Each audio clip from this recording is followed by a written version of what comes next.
Raghu captain ಆದ ಸಂದರ್ಭದಲ್ಲಿ ಅಶ್ವಿನಿ ಹಾಗೂ ರಘು ನಡುವೆ ಗಲಾಟೆ ಆಗಿರುತ್ತೆ. ಆ ಗಲಾಟೆಯಲ್ಲಿ ನಾನು ಹೆಣ್ಮಕ್ಕಳ ಪರವಾಗಿ ನಿಲ್ತೇನೆ ಅಂತ ಅಶ್ವಿನಿ ಗೌಡ ಹೇಳ್ಕೊಂಡಿದ್ರು. ಆದ್ರೆ ಈಗ ಹೆಣ್ಣು ಮಕ್ಕಳ ಬಗ್ಗೆಯೇ ಕೆಟ್ಟದಾಗಿ ಮಾತನಾಡಿ ಚರ್ಚೆಗೆ ಕಾರಣವಾಗಿದ್ದಾರೆ.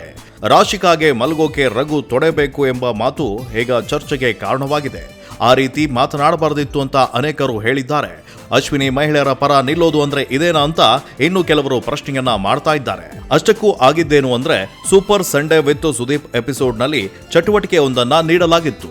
ಇದರ ಅನುಸಾರ ಪಂಚಿಂಗ್ ಬ್ಯಾಗ್ ಮೇಲೆ ತಮಗೆ ಇಷ್ಟ ಇಲ್ಲದ ವ್ಯಕ್ತಿಯ ಫೋಟೋವನ್ನ ಹಾಕಿ ಆ ಬಳಿಕ ಕೈಗೆ ಪಂಚಿಂಗ್ ಬಾಕ್ಸ್ ಅನ್ನ ಹಾಕಿಕೊಂಡು ಗುದ್ದಬೇಕು.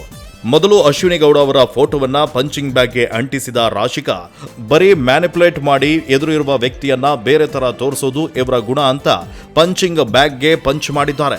ಅಶ್ವಿನಿ ರಾಶಿಕಾ ಹೆಸರು ತೆಗೆದುಕೊಂಡು ನೀಡಿದ ಕಾರಣ ಈಗ ವಿವಾದಕ್ಕೆ ಕಾರಣವಾಗಿದೆ. ರಾಶಿಕಾ ತನ್ನನ್ನು ತಾನು ಮಿಸ್ ಯೂನಿವರ್ಸ್ ಎಂದುಕೊಂಡಿದ್ದಾರೆ.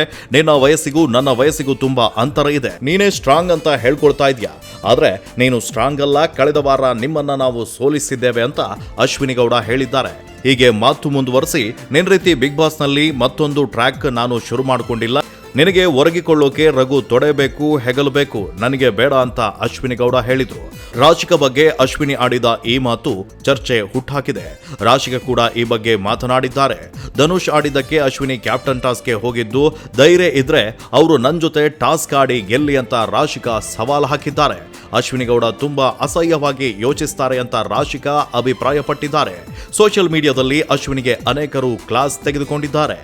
ಈ ಬಗ್ಗೆ ನೀವೇನ್ ಹೇಳ್ತೀರಾ? ರಾಶಿಕಾಗೆ ಅಶ್ವಿನಿ ಈ ರೀತಿ ಪದ ಬಳಸಿದ್ದು ಸರಿನಾ ತಪ್ಪಾ? ಕಮೆಂಟ್ ಮಾಡಿ ತಿಳಿಸಿ.